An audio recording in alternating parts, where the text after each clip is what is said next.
ఓం శ్రీ కాళికామాతయే నమ. ఓం నమో శివాయ.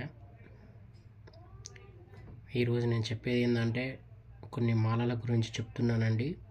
అది మాలలు ఎందుకు వేసుకోవాలి, దేనికి వేసుకోవాలి, అది వేసుకోవడం వల్ల ఏం లాభం జరుగుతుంది. నాకైతే జరిగింది కాబట్టి నేను చెప్పడం జరుగుతుందండి. అది మీరు వాడడాన్ని బట్టి మీకు నిజాలు అవపడతాయి.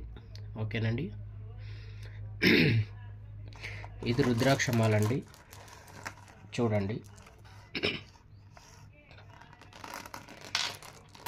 ఈ రుద్రాక్ష మాల అనేది చాలా మంచి జరుగుతుందండి. శివునికి సంబంధించిన రుద్రాక్ష మాల.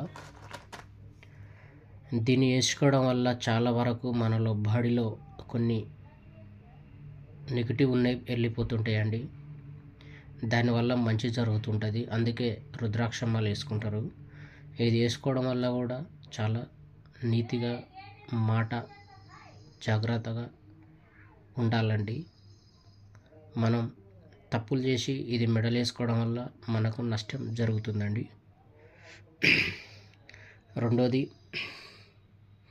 ఇది పురలమార అంటారండి. ఇది ఎక్కువ సాక్షాత్తు అమ్మవారు వేసుకుంటుంది. రెండోది, శివుని పరిధిలో కూడా ఉంటుంది. కాళికామాత, కాళీ భైరవ రూపంలో ఉంటాడు, ప్లస్ కాళికామాత రూపంలో కూడా ఉంటుందండి పురల దండ. చాలా వరకు ఇది చూస్తే అందరూ వేసుకోవద్దు అంటారు. కానీ ఇది వేసుకోవడం వల్ల ఇది మనకు ఎదురు వచ్చే దెబ్బను తట్టుకునే శక్తి దీనిలో ఉంటుందండి. ఇది వేసుకోవడం వల్ల చాలా వరకు బలంగా ధైర్యంగా ఉంటారు. ఇది ఓన్లీ సాధకులు మాత్రమే వేసుకుంటారు. ఇది అందరూ వేసుకునేది కాదు. సాధకులు వేసుకోవడం వల్లనే వాళ్ళకు నిజం అనేది అవపడుతుంది.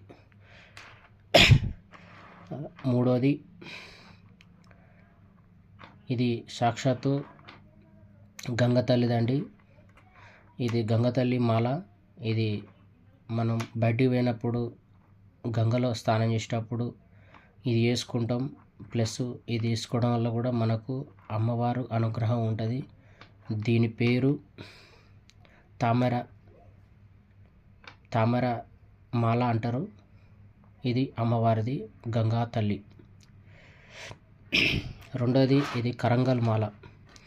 అందరూ తెలుసు కరంగల్ మాల వేసుకోవడం వల్ల ఏం జరుగుతుంది అనేది యూట్యూబ్లో చాలామంది చెప్తున్నారు. అట్లాగే నేను తెచ్చి కూడా వాడడం జరిగిందండి. ఇది వాడడం అంటే మీకు కూడా ఇది ఒకటి అవపడుతుందండి. చూడండి, ఇది ఆల్రెడీ నేను వేసుకున్నాను, నాకు కూడా మంచి జరిగింది.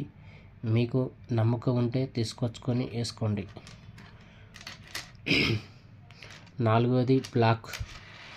ఈ బ్లాకు అనేది శనికి సంబంధించింది. చాలా వరకు అయ్యప్ప మాల వేసుకున్న వాళ్ళు కూడా నల్ల వస్త్రం వాడతారు. కాళికామాత సాధన చేసేటోళ్ళు వాడతారు. కాలభైరవుని సాధన చేసేటోళ్ళు వాడతారు. అంటే నల్ల వస్త్రం వాడతారు, మాల అని లేదు. ఇది మాల గురించి మాత్రమే నేను నల్లదని చెప్తున్నాను. ఈ నల్లది వేసుకోవడం వల్ల కూడా మనకు శని ప్రభావం అనేది చాలా దూరంగా ఉంటుందండి. ఆరోది, నవగ్రహాలకు సంబంధించినది మాల.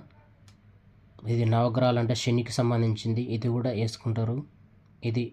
ఇది వేసుకోవడం వల్ల కూడా మనకు శని అనేది దూరం జరుగుతుందండి. ఎందుకంటే శనికి సంబంధించిన దేవతలు నవగ్రహాలు మొత్తం 9 ఉంటాయండి. ఆ 9కి సంబంధించిన రాళ్ళు మిక్సింగ్ ఉండడం వల్ల వాళ్ళ అనుగ్రహం ఉంటుందని ఇది నవగ్రహాల మాల అంటారు. 7, ఎర్రమాల అండి. ఎర్రమాల అనేది అమ్మవారు దుర్గామాత అమ్మ అనుగ్రహం ఉంటుందండి. ఎర్ర వస్త్రం అనంగా ఎర్రమాల వాడడం వల్ల మనలో శక్తి అనేది పెరుగుతుంటుందండి. అందుకే ఎర్ర వస్త్రం ఎర్రమాల వాడుతారండి. ఇది శక్తికి సంబంధించింది. శక్తి గురించి మాత్రమే వేసుకుంటారు. ఇంకొకటి, తులసిమాల అండి. ఈ తులసిమాల అనేది శాంతికి సంబంధించిందండి. ఇది వేసుకొని తిరగడం వల్ల మనం బాడీలో చాలా శాంతి, నిదానము, ఓపిక, అనుగ్రహం చాలా జరుగుతుంటుందండి. అందుకే తులసిమాల వేసుకుంటారు.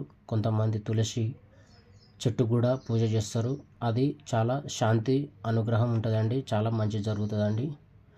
ఈ మాలల వల్ల లాభాలే కానీ నష్టాలు ఉండయండి. మీరు ఎవరైనా ఇలాంటి మాలలు వేసుకోవచ్చండి. ఓన్లీ సాధన చేసే వాళ్ళు వేసుకోవాలని ఏం లేదండి, వేసుకోవచ్చు ఎవరైనా. చాలా మంచిదండి, మన బాడీలో చాలా వరకు మంచి జరుగుతుందండి. ఇది మన బాడీకి అటాచ్మెంట్ ఉండడం వల్ల మన బాడీ అనేది బాడీలో ఉన్న నెగిటివ్ వెళ్ళి పాజిటివ్ వచ్చేస్తుంటాయండి. అందుకే ఈ మాలలు అనేది ధరిస్తుంటారండి. ఓం శ్రీ కాళికామాతాయే నమః.